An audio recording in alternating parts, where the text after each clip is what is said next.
परमात्मा क्या कहते हैं कि सुरपति दुखिया भूपति दुखिया, और रंक दुखी बपरीती हो कह कबीर और सब दुखिया, एक संत सुखी मन जीती हो। अब परमात्मा ने निष्कर्ष निकाल दिया सारे अपने ज्ञान का कि बिना तो सुरपति सुखी, सुरपति माने देवताओं का मालिक राजा इंद्र।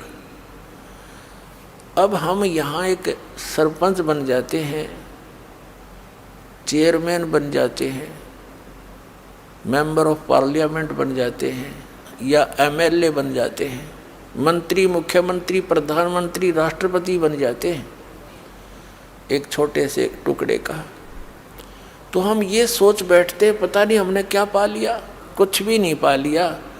आपने तो अपना जीवन नाश कर लिया जब भक्ति नहीं करते तो, या भक्ति नहीं कर रहे तो पूर्व जन्म की वो पूंजी जो आप लेकर आए थे, धन श्वासों का, मनुष्य जीवन के श्वासों का, उसका नाश कर दिया और ये खाक उपलब्धि कर ली। और एक पल का चैन नहीं, मुख्यमंत्री की देख लो इतिहास सारे दिन, प्रधानमंत्री का देख लो, एक पल का चैन नहीं इनको। हमने दिखे बड़े सुखी। तो पुण्यात्माओं, यदि भक्ति करनी है इन संसारिक चोचलों तो अपने दूर हटना पड़ेगा। एक का काम होगा। परमात्मा कहते हैं पिया चावे प्रेम रस राख्या चावे मान, एक म्यान में दो खड़ग कदे देखी सुनी न कान। यदि तू प्रेम रस पीना चाहता है, यानी परमात्मा पाना चाहता है, सतलोक जाना चाहता है, और साथ में यहाँ की मान बढ़ाई ये बकवादों को भी चाहता है, तो कभी नहीं होगा। ठीक है, जैसा करोगे वैसा मिल जाएगा, लेकिन जिस उद्देश्य के लिए दास प्रयत्न कर रहा है और भगवान ने आके किया था, उससे आप फिर वंचित रह जाओगे। तो यहाँ संसारिक सोच लागना हमने कभी सपने में भी नहीं देखा है। कहते इंद्र दा राज कागदा बेष्टा, हमने तो कहते इंद्र स्वर्ग का राज्य भी काग की बीट टट्टी समझनी पड़ेगी जब हम सतलोक जा सकेंगे। और जिस सुख की प्राप्ति के लिए राजाओं ने राज त्याग दिए और हम उस राज के पीछे घूम रहे, तो हम भक्त नहीं है, हम भक्ति नहीं चाहते, बकवाद चाहते। तो दास आपको आज के सत्संग के माध्यम से यही संदेश देना चाहता है कि आप विद्यार्थी हैं पृथ्वी पर, आप मनुष्य हैं, मानव शरीर प्राप्त है बहन और भाइयों को। ये विद्यार्थी का काम यहाँ बकवादों में नहीं लगना, यहाँ सत भक्ति करके आपको यहाँ की किया हुआ वर्क डन, इसका बेनिफिट उस क्षेत्र में मिलेगा जहाँ की तुम साधना ट्रेनिंग कर रहे हो। कोई इंजीनियरिंग कर रहा है तो इंजीनियर लगेगा, डॉक्टरी कर रहा है तो डॉक्टर लगेगा, और अन्य साधना कर रहा है, उसी के आधार से आगे उसको उस क्षेत्र में जॉब मिलेगी। तो आप जी वो साधना कर रहे हो, आप विद्यार्थी हो, आपको सतगुरु मिल गया है, तो वो साधना मिल गई है जो सतलोक में आपको सदा सुखी करेगी। वहाँ जाकर फिर वापस नहीं आना होगा और वहाँ आपका ऐसा ही व्यवस्था होगी। अब यहाँ का जो कति अस्थायी डुप्लीकेट जुगाड़ है आपका, लेकिन आपकी बुद्धि इस ज्ञान से उठेगी, इस ज्ञान से ही यहाँ के इन सुखों से हटेगी, और तब हम ऊपर चलेंगे, सतलोक जा सकेंगे। तो जैसे दास कह रहा था कि ब्रह्मा विष्णु महेश की जो गुण हैं ये आपको प्रभावित कर रहे हैं, आपके बस की बात नहीं। जिस किसी ने भांग पी रखी है या शराब पी रखी है तो उसके बस की बात नहीं। अब वो जो गतिविधि कर रहा है ऐसे ही करेगा, उसकी एंटीबायोटिक गोली टैबलेट दी जाएंगी, ट्रीटमेंट किया जाएगा, तो फिर वो उतर जाएगी भांग और शराब, फिर वो ठीक गतिविधि करेगा। तो अब जो परमात्मा दत्त ये ज्ञान है, कबीर भगवान द्वारा दिया गया जो ज्ञान है, इस मालिक की ये उनके मुख कमल से बोली वाणी है जो दास सुना रहा है स्पीकर की तरह। तो उस मालिक की वाणी में इतनी शक्ति है, ये बोली जा रही है, ये ज्ञान सुना जा रहा है, तो आपकी आत्मा के ऊपर जो वो नशा हो गया है, वो हट जाएगा, कम हो जाएगा, समाप्त हो जाएगा, और फिर आपकी यहाँ से इच्छाएं हटेंगी, आप सीधे चलोगे। भांग उतरी, नशा उतरा, आदमी फिर तो ठीक बोलेगा, सब व्यवहार ठीक रखेगा। उस समय उसको मालूम नहीं तू माँ को गाली दे रहा है या पिता से बुरा बोल रहा है, कहाँ खड़ा है, कहीं नंगा पड़ा है। तो अब हम इस काल की भांगने पिए पड़े हैं। कबीर ये माया अटपटी सब गट आण अड़ी, और किस किस न समझाऊं या कुआ भांग पड़ी। तो ये परमात्मा का ज्ञान और ये भक्ति एंटीबायोटिक का काम करेगी। आपकी अब नशा उतरेगा भी, आप फड़कोगे एकदम, सचमुच क्या कर रहे हैं। पिछले इतिहास याद दिलाए जाते हैं कि यहाँ तो आप रह ही नहीं सकते। आप यहाँ देखो कितना आपके बच्चे हैं, परिवार है, माता है, पिता है, संपत्ति है, आप बिल्कुल सेट हुए बैठे हो और इस स्थिति, इस भाव से रह रहे हो कि अभी अपना नंबर नहीं है। मृत्यु तो कभी कभी याद आती है, जब सत्संग में या कोई आते हैं या कहीं कोई मर जाता है, 10 मिनट उसने लकड़ी डालन जावे हैं, तब थोड़ा सा महसूस हो है भाई के ले गया यू। उल्टा मुंह होते चलो वो कोरोना, क्यों प्रेशर है इसके ऊपर, जीव के बस की बात नहीं। और याद रखे तो वो फिर केकला तोड़ेगा, याद रख के क्या कर सकता है। पेट लगा दिया करे बिना भरे नहीं, संसारिक इतनी मर्यादा बना दी कि ना करे तो फिर समाज में रह नहीं सकता। तो हमने काल के द्वारा हमारे ऊपर लादे हुए उस अननेसेसरी वेट को हमने पटक देना ही, रखना नहीं सिर पे। उसमें कौन कौन से हैं, ये बड़ी बड़ी कोठियां बनाना, 5-4 प्लॉट लेकर डाल देना इस आशा से कि घने हो जाएंगे और कल मृत्यु हो जाए, घने शर्मा मारेंगे हम। बच्चों को भी मार्ग पर लगावे, परमात्मा से जोड़ उसके बच्चों को, आपका परम कर्तव्य बनता है। फिर मालिक आप रुखाड़ा होगा। कहते सिर सौंप्या गुरुदेव को, सफल होया ये शीस, नितानंद इस शीस पर आप बसे जगदीशी। सिर सौंप्या गुरुदेव का, भगवान के निमित्त कर दिया, बच्चों को नाम दिवा दिया, सिर सौंप दिया, और कौन सा काट के थोड़ा ही चढ़ाना है। यानी अपने परमात्मा पर समर्पित हो जाना, उसमें एक ही भाव समझना। अब जैसे एक आश्रम के अंदर कुछ 5-7 भक्त रहा करते थे, गुरुजी उनको शिक्षा दिया करते थे कि भाई भक्ति मार्ग के अंदर गुरुजी के वचन को पालन करना अनिवार्य होता है। चाहे आपने अपनी क्रियाएं अच्छी लगती हों, पर गुरुजी मना कर देता है तो आपने तुरंत त्यागनी होंगी, यदि मोक्ष और भक्ति लाभ चाहते हैं। भाई जो गुरु बचन पे डट गे रकट गे फंद 84 के, भाई जो गुरु बचन पे डट गे रकट गे फंद 84 के, कट गे फंद 84 के, रकट गे फंद 84 के। भाई जो गुरु बचन पे डट गे, कट गे फंद 84 के।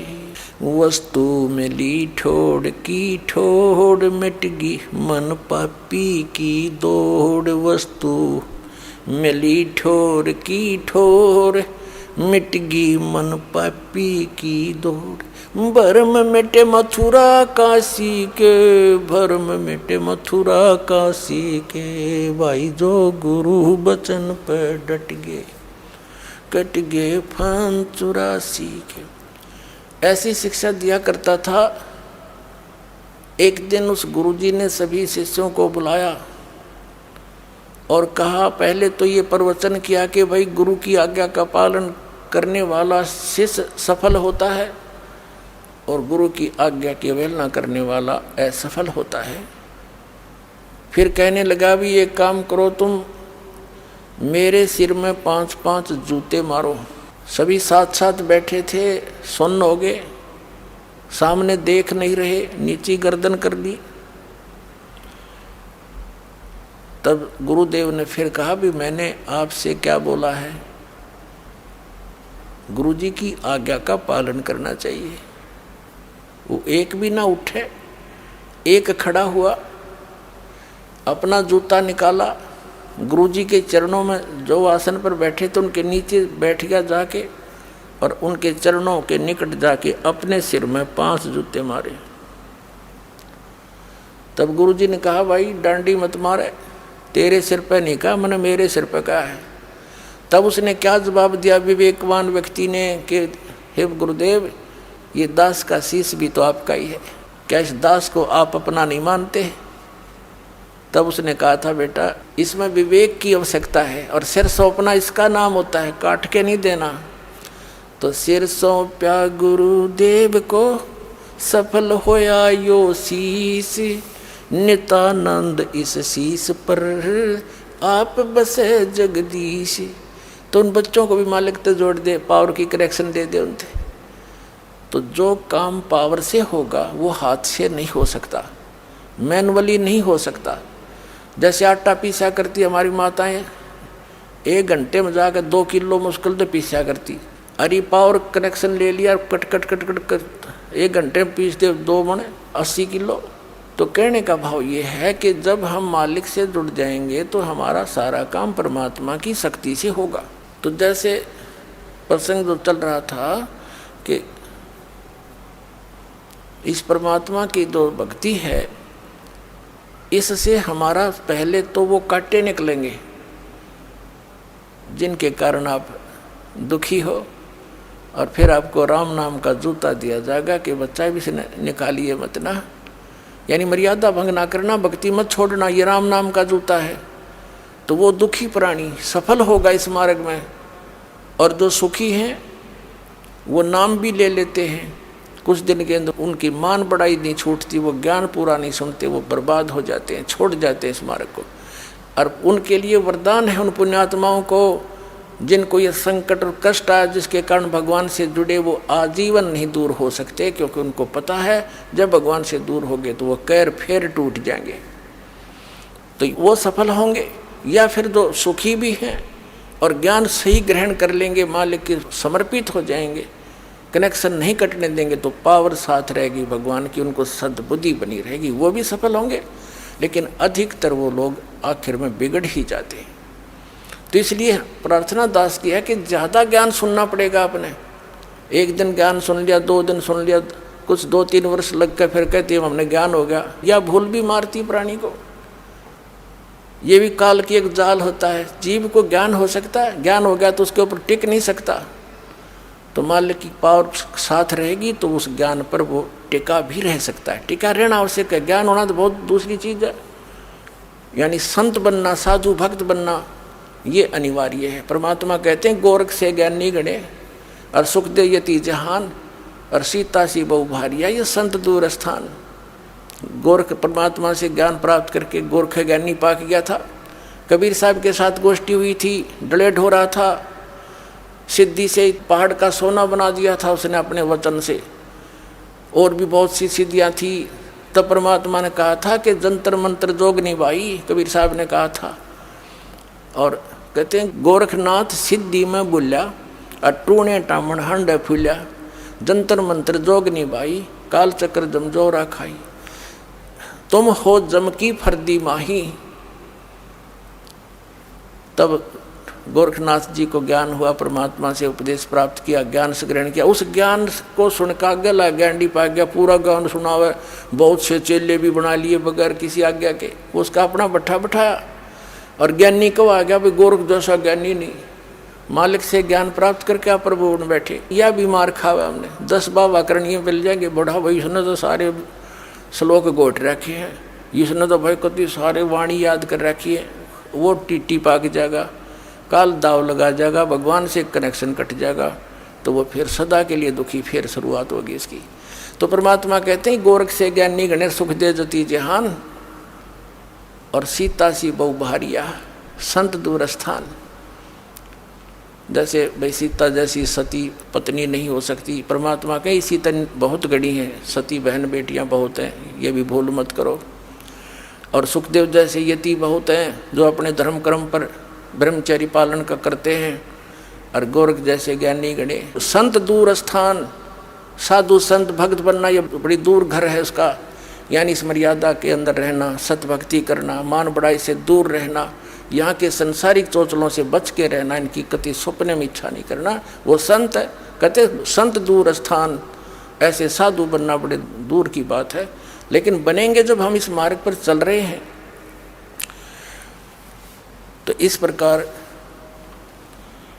इस ज्ञान को सुनते रहना, और दास के मुख से सुनोगे और ज़्यादा असर होगा। क्योंकि जैसे एक तो प्रधानमंत्री कहे ये सड़क बना दो बरवाड़ा से लेकर दौलतपुर तक, तो अगले दिन मट्टी पड़नी शुरू हो जाएगी, उस पर कार्य शुरू हो जाएगा।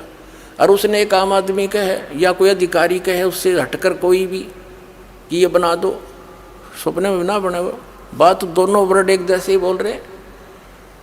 तो इसी प्रकार अधिकारी के वचन में जो शक्ति होती है वो अन्य व्यक्ति चाहे कितना किसा दिखता हुआ अपने, वो उस काम को नहीं कर सकता। इसी भ्रम के निवारण के लिए परमात्मा ने सबसे पहले अचिंत से कहा था तू सृष्टि रच के देख ले। उसने अक्षर पुरुष की उत्पत्ति की, वो जाकर सो गया मानसरोवर में, अचिंत वहाँ बैठा, वो वहाँ सो रहा। अब सृष्टि रच खा के जब परमात्मा ने कहा था भाई तेरे को सबक सिखाया है और बाकी सतर्क हो जाते हैं, एक का चोट लाग जाए बाकी सारे बचा करें, और कहा था समर्थ का काम समर्थ ही कर सकता है, चुप करके बैठ जा अपना। तो उसके बाद अचिंत समझदार था, कान पकड़ दिया। औरों को भी ये हो गया कि बकवाद करने से कोई फायदा नहीं, मालिक तो मालिक ही होता है, तो समर्थ समर्थ ही होता है। और जिस समर्थ ने इस दास को अपना प्रतिनिधि बना के भेज दिया, तो इससे जो काम होगा वो आम से नहीं होगा। इस पृथ्वी पर ये सत्कर मान ली, जो कितनी बात बनाता हो और कैसा कुछ करता हो।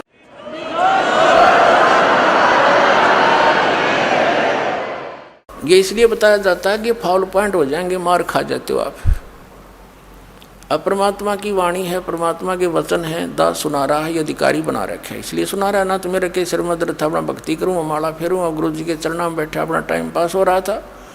आदेश हो गया धनी का कि नाम दिया कर। नाम देना कोई बालकों का खेल नहीं है, ये तो सबका अपना वजन सिर पर रखने वाली बात है। जो अधिकारी नहीं है तो अब जैसे एक कोई अधिकारी है, वो कितने व्यक्तियों को अपने घर पर नौकरी दे सकता है, एक ना रोटे उस पर एक भी नौकर है, और वो गवर्नमेंट का अधिकारी है, गवर्नमेंट की तरफ से उसको आदेश है कि आप इतने क्लर्क भर्ती कर दो, इतने टीचर भर्ती कर दो, तो वो कितने भर्ती कर दे उसका जिम्मेवारी फिर गवर्नमेंट, उसके तो साइन होंगे, साइन करने की के पेन और इंक भी गवर्नमेंट की होती है, और उसके साइन से उन बच्चों को वो लाभ मिलता है और सरकार देती है। तो दास तो एक साइन करनिया बना रखा है जो नाम देने वाला, और इस दास से साइन कराने के बाद, उपदेश लेने के बाद, वह सच्ची सरकार आपको लाभ देना शुरू कर देगी। उसी दिन से आपका फिर सफलता मिलेगी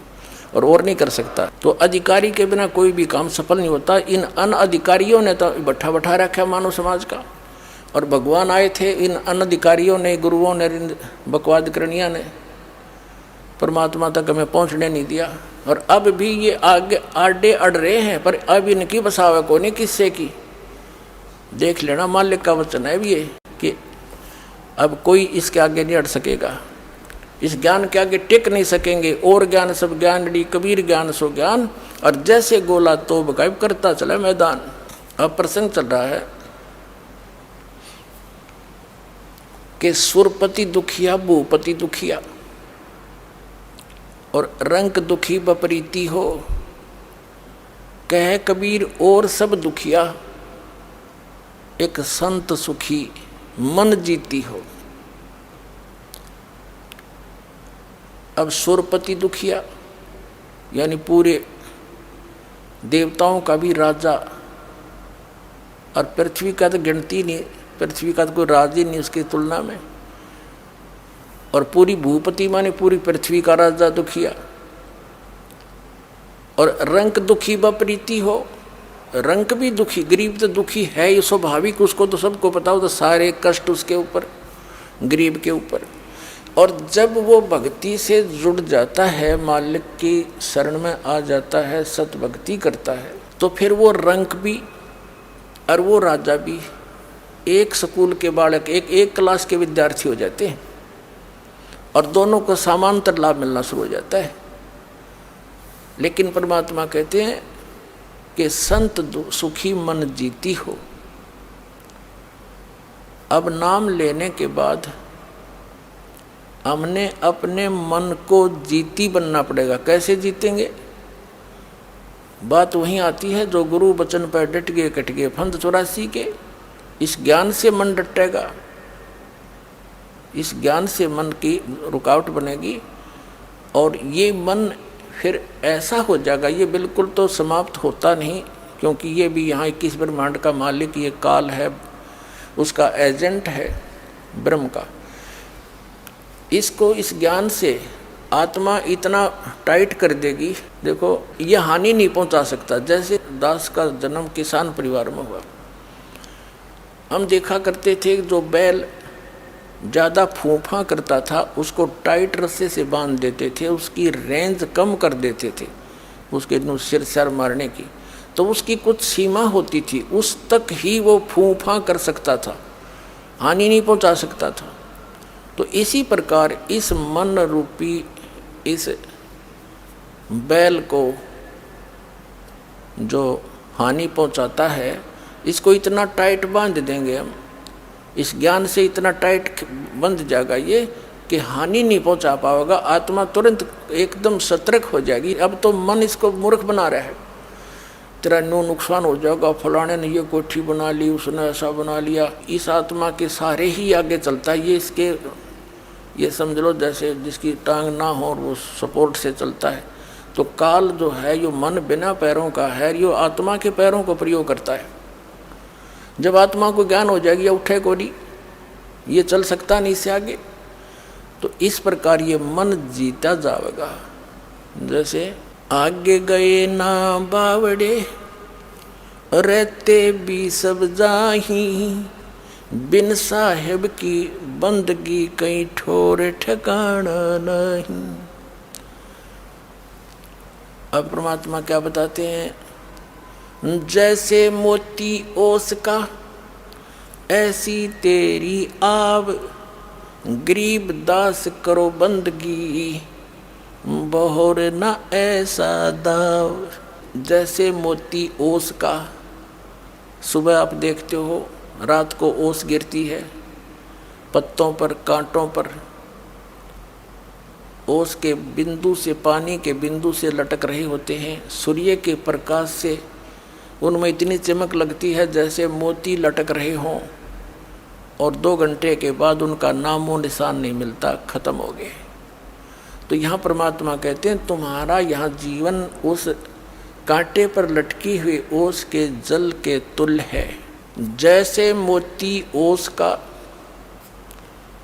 ऐसी तेरी आव, गरीब दास कर बंदगी बहोर नी ऐसा दाव। ये मानव शरीर और ऐसे समय में जो परमात्मा ने अब ये बैन उठा दिया भक्ति से, वो ज्ञान जो गुप्त रखा हुआ था अब उसको खोलने का, अब उसके बच्चों तक पहुंचाने का आदेश दे दिया। तो इस समय में मनुष्य जीवन ये एक दाव है, आपका दाव लगा है। तो परमात्मा समझाने की चेष्टा करते हैं, ये संसार समझदा नाही, कहंदा श्याम दोपहरे नू, गरीब दास ये वक्त जात है, रोवोगे इस पैरे नू। परमात्मा कबीर परमेश्वर जी ने 600 वर्ष पहले आदरणीय धर्मदास साहिब जी की चिंता का निवारण करते हुए कहा था। क्या चिंता थी धर्मदास जी को? धर्मदास जी का जो लड़का था नारायण दास नाम था, और आदरणीय धर्मदास साहिब जी बहुत बड़े सेठ धनी व्यक्ति थे, बनिया थे, वैश्य थे। परमात्मा से मिलन से पहले उनका एक पुत्र हो चुका था नारायण दास, और वो काल का दूत भेज रखा था उसके। जब परमात्मा उनको मिले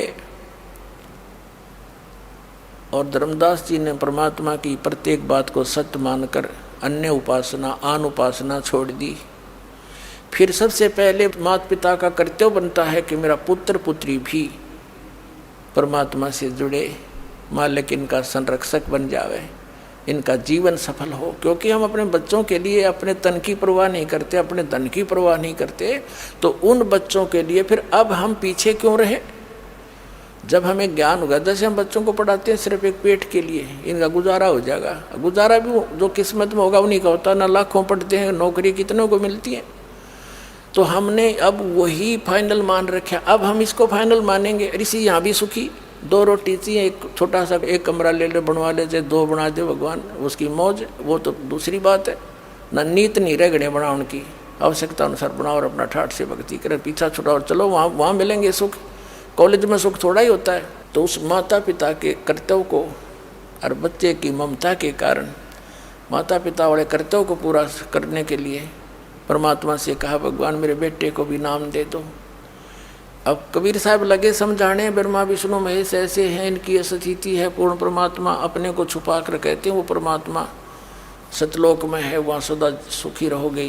तो नारायण दास तो था काल का दूत, ने बोला हम नहीं माना श्री कृष्ण से ऊपर किसी को। और पिताजी आपकी तो बुद्धि भ्रष्ट होगी बुढ़ापे में, आपको इसने बहका लिया जुलाहे ने। ऐसी उठ पटांग बातें करके उठ कर चला गया। जवान हो रहा था, 18-20 उम्र, बल्कि ज़्यादा आयु का। तो नारायण दास को काफ़ी समझाया। धर्मदास जी ने भी कहा, बेटा मेरी आत्मा है तू, मुझे ज्ञान हो गया, मैं बालक नहीं। तू मेरी हर बात की आज्ञा का पालन करता था, आज तेरे के बिजली गिर गई, तू क्यों नहीं मान रहा मेरा। उसके आगे बैठ कर रोए, समझावर उठ कर चल पड़े कि कहाँ से ज्ञान ले आए तुम, ये कहाँ से ज्ञान लिया। तो अति चिंतित देखकर धर्मदास जी को परमात्मा ने कहा, धर्मदास क्यों चिंता करता है भाई, क्या बात है कि भगवान युद्ध दुश्मन पैदा हो गया, मेरा बेटा क्या होगा इसका, ये तो कुत्ता बनेगा, गधा बनेगा, सुअर बनेगा, योनिया भोगेगा। जब नहीं उसके ममता नहीं हट रही थी नारायण दास से, तो परमात्मा ने अपनी शक्ति से नारायण दास को बुलवाया और उसके सामने ऐसे कर दिया मालिक ने अपना आशीर्वाद भरा हाथ, और कहा धर्मदास देखो तेरे बेटे को। अब उसका असली रूप जो अंदर था, धर्मदास की दिव्य दृष्टि खोल दी और वो देखा, लंबे लंबे दांत, विकराल चेहरा। परमात्मा ने कहा ये काल का दूत है भाई, और तू मेरा हंस था बेटा, तेरे घर में पैदा कर दिया कि भक्ति नहीं करने दे। तेरे गल में जैसे पशु के गल में लठ बांध दिया करें रस्सी ते, पाया सा इतना लंबा मोगरा सा डंडा सा, वो चाल न चालन दे, चाल तो गट्टियाँ पर लग गए पैरों में उस पशु के। कहते यूँ तेरे गले में काल ने यूँ बांध दिया, ये तेरी भक्ति में बाधा करना चाहता है। तो एकदम वो घबरा गया, धर्मदास जी घबरा गए कि यूँ तो सचमुच इसकी शकल देखते कलेजा फट जाएगा। तब धर्मदास जी ने कहा कि बेटा नारायण दास है, जा कर ले काम, जा कर ले काम। वो मानना उसने था ही नहीं, उठ कर चला गया नारायण दास। तो परमात्मा के चरणों में पड़ गया कि भगवान मेरा वंश तो काल का होगा सारा ही। तब उसकी चिंता का निवारण करते हुए भगवान ने कहा बेटा तेरा 42 पीढ़ी तक वंश चलेगा, 42 पीढ़ी। तब धर्मदास जी और बुरी तरह रोने लग गया कि भगवान इस काल के वंश तो ना चल बढ़िया, हे भगवान मेरा तो काल का वंश होगा। तब परमात्मा ने कहा नहीं, तेरे एक पुत्र और मेरी आशीर्वाद से तेरा पुत्र होगा, उससे तेरा वंश चलेगा। अब उस समय उनके इतिहास में लिखा जीवनी में कि वो 86 वर्ष के हो लिए थे धर्मदास जी, 86 वर्ष के, और दोनों पति पत्नी घने वृद्ध हो रहे थे। तब उनके बात गले उतरे नहीं कि मेरी पत्नी का तो मासिक धर्म भी बंद 20 वर्ष से 30 वर्ष से, अरे ये कैसे होगा। यानी जैसे बच्चा उठा लेता पेन को, वो पूछता पिताजी क्या है, उसको कहते पेन है, वो कहता पेन है, फिर भी कहता पेन है, वो स्वीकार भी नहीं करता, अस्वीकार भी नहीं करता, उसको रख कर चला जाता है और खेलने लग जाता है, पर उसकी बुद्धि ग्रहण नहीं करती ये क्या कहना चाह रहे। तो ऐसी स्थिति में धर्मदास जी ना करे ना स्वीकार करे। तब परमात्मा ने कहा विश्वास कर बेटा मेरे वचन पर। तो मालिक ने ऐसे हाथ किया, आसमान से एक आत्मा यानी एक बालक आया, उसके आंगन में लेटा दिखाई दिया, उसके आंगन में खेलता हुआ, कि ये आएगा 10वें महीने तेरी पत्नी के गर्भ है। अब धर्मदास जी के साथ तो वो सती थी, ठीक है, यूँ हो लेगी जब वह बात बनेगी। तो परमात्मा ने दया करी, 10वें महीने वो पुत्र उत्पन्न हुआ। अब वो पुत्र उत्पन्न हो गया, फिर उसको चिंता हुई कि भगवान आप तो अब चले जाओगे और हम भी चले जाएंगे, मेरे वंशज पार कैसे होंगे, मेरे जो आने वाली पीढ़ियां हैं, 42 पीढ़ी तो आपने दे दी, इनका कल्याण कैसे होगा। तो परमात्मा ने कहा कि इसको आशीर्वाद दूंगा मैं,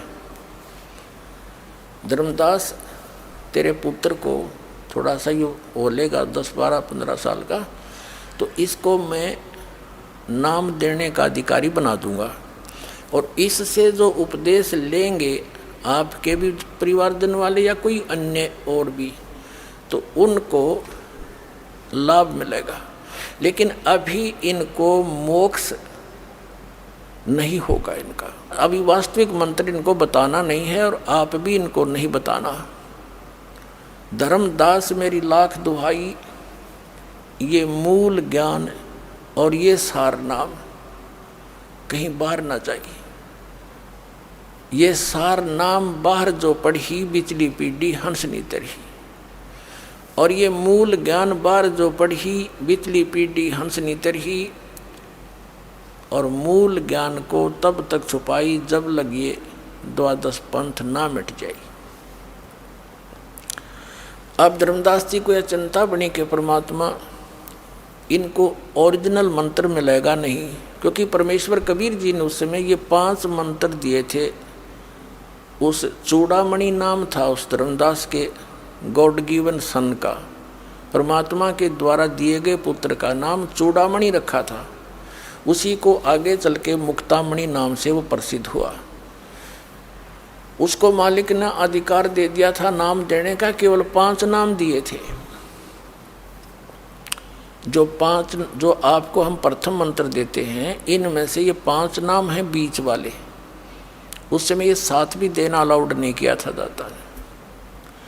तो ये 5 नाम देने से क्या होता है कि यहाँ संसारिक सुविधाएं और मनुष्य जीवन मर्यादा बनाकर दे दी, इस तरह क्रियाएं करो, 5 यज्ञ, धर्म यज्ञ, भंडारे करने ऐसे ऐसे, और ये मंत्र 5 उसको दे दिए, आगे देने का अधिकारी बना दिया। तो फिर परमात्मा ने कहा कि धर्मदास जब 6ठी पीढ़ी आओगी ना तेरी, ऐसे गद्दी चलेंगी, 6ठी पीढ़ी वाला जो आएगा वो काल का दूत होगा, वो काल के दूतों के द्वारा भ्रमित कर दिया जाएगा, और वो फिर इन 5 नामों को खत्म कर देगा। वो कोई और ही ऊट पटांग मंत्र बनाकर देण लग जाएगा, और मेरा वचन ना खाली जाई, मैंने जो कह दिया यह सच्ची होगी। अब धर्मदास फिर चिंतित हो गया कि भगवान फिर कैसे बात बनेगी। अब तो चलो सब्र किया था कि भी मनुष्य जीवन मिलते रहेंगे, और अब वो आगे चल के उनका तो वो नाम भी खत्म हुआ। तब परमात्मा ने कहा था कि आगे क्या होगा कि मेरी वाणी को जो पढ़ रहे हैं, अब वाणी तो मेरी पढ़ेंगे, और इस वाणी के अंदर के ये ज्ञान यज्ञ बनता है, इस ज्ञान यज्ञ से भी इनको मनुष्य शरीर और भंडारे करते हैं, इससे भी इनको मानव शरीर प्राप्ति होती रहेगी, लेकिन मोक्ष नहीं हो पाएगा। तब धर्मदास जी को चिंता बनी कि हे भगवान, आगे फिर इनको वो ओरिजिनल नाम देगा कौन आकर के। जब परमात्मा ने कहा था कि जब बिचली पीढ़ी आवेगी और 5505 वर्ष जब कलयुग बीत जाएगा, उस समय में यानी जो 12वां पंथ है गरीबदास जी का, उस 12वें पंथ में परमात्मा ने कहा संवत 1774 जब बीत जाएगा, 75वां लगेगा, उस समय गरीबदास जी का जन्म होगा, और उससे फिर 12वां पंथ चलेगा। वो 12वां पंथ चल चुका होगा, और जब कलयुग 5500 वर्ष बीत जाएगा, उस समय मैं उस गरीबदास वाले पंथ में जाऊंगा और 12वें पंथ के द्वारा, जो 12वां पंथ है गरीबदास का, उस गरीबदास जी द्वारा मेरी महिमा की वाणी का पुनरुत्थान होगा। क्योंकि वहाँ तक काल के दूत कबीर पंथ में घुस गए, कबीर सागर, कबीर वाणी, कबीर बीजक आदि वाणियों का अन्य ही अर्थ बना के उल्टा सुल्टा कुछ फेर बदल भी करके अपने अनुकूल इसमें खराबी पैदा कर देंगे, मिलावट कर लेंगे, कहीं काट देंगे, कहीं जोड़ लेंगे। तो उसकी पूर्ति गरीबदास जी वाले पंथ के प्रवर्तक संत गरीबदास साहिब जी से करवाएंगे। और फिर गरीबदास वाले पंथ में जब 5500 वर्ष वाले समय आएगा पिछली पीढ़ी का, तब मैं जाऊंगा उस गरीबदास वाले पंथ में आगे चल के, और सभी पंथों का मिटा करके एक पंथ चलाऊंगा। उस समय धर्मदास, उसके बाद हजारों वर्षों तक ये ज्ञान चलेगा, पूरी पृथ्वी पर मेरा ही नाम, मेरा ही ज्ञान और कबीर भगवान रह जाएगा। और सभी पूरी विश्व की जितनी भी पुण्यात्माएं हैं मनुष्य शरीर धारण करेंगी, क्योंकि उन अच्छी आत्माओं को जन्म दूंगा। फिर मैं जैसे ही नाम लोगे आप, आपके घर जो संतानें आएंगी वो बहुत पुण्यकर्मी आएंगी, उनको तो बचपन से ही कोई संघर्ष ही नहीं करना होगा, वो तो परमात्मा कबीर कबीर करते जन्म लेंगे। तो उन जो स्टॉक रखा भगवान ने, उन आत्माओं को आपके घर भेजेगा। उनकी तो आपने किसी बात की भी चिंता करने की आवश्यकता नहीं, वो तो स्वयं ही, वो कहते हैं ना born with the golden spoon, वो तो वो होंगे आपके घर पर। तो जब कहा था कि फिर तेरे वंश चलेगा 42 पीढ़ी तक, और इस मेरे उस चलाए जा रहे उस पंथ, सुकृत पंथ कहा है मालिक ने, यानी यथार्थ कबीर पंथ से जो उपदेश ले लेगा और मर्यादा में रहेगा, धर्मदास तेरी सारी, तेरी पीढ़ी वाले वीर और पूरा विश्व ही पार होगा। तू अपनी पीढ़ी की चिंता कर रहा है, मैंने सारे विश्व के प्राणियों की चिंता। तो उस समय सबको मैं ये ज्ञान ऐसा दूंगा और ये नाम दूंगा। तो परमात्मा ने उनका दिल रोकने के लिए कि मैं आऊँगा ये कह दिया होगा, स्वयं ना है तो दास भेज दिया उसी पंथ में। अब ये कर दिया अज्ञान अंधेरा साफ। तो अब इस ज्ञान के आधार से आप जी ने इस संसार के चोचलों से वापस हटना पड़ेगा। आप अपने आप को एक विद्यार्थी समझें और सच्चाई समझो, या सत्य है कति 100 की 100 सत्य है। आप जो क्रियाएं यहाँ कर रहे हो अपना जीवन नाश करने की कर रहे हो, और जो कुछ भी आपको मिलना होता है वो प्रारब्ध में वैसे भी मिल रहा होता है। और अब आप उस समर्थ की शरण में आगे, आपको आवश्यक जो वस्तु होगी आपके भाग्य में ना होगी तो भी देगा। तो सारी सृष्टि का पालक है, संचालक है, ये वो परमात्मा मिल गया। और मनुष्य जीवन केवल परमात्मा पाने के लिए ही है। बाकी यहाँ की सुविधाएं में जो जोड़ जुगाड़ में लग रहा है वो विद्यार्थी ठीक नहीं, वो भगत अच्छा नहीं। इंद्र दा राज कागदा बेस्टा, आराम सरपंच बनने की तैयारी कर रहे तो भगत हैं हम मंत्री मुख्यमंत्री की आशा लगाए बैठे, भक्त नहीं है। ठीक है, जैसे करोगे वैसा फल मिलता रहेगा। मंत्री जाप करोगे, धर्म करोगे, वो फल अवश्य मिलेगा, लेकिन उस मूल वस्तु से वंचित आप रह जाओगे, फिर फायदा क्या उसका? What is use?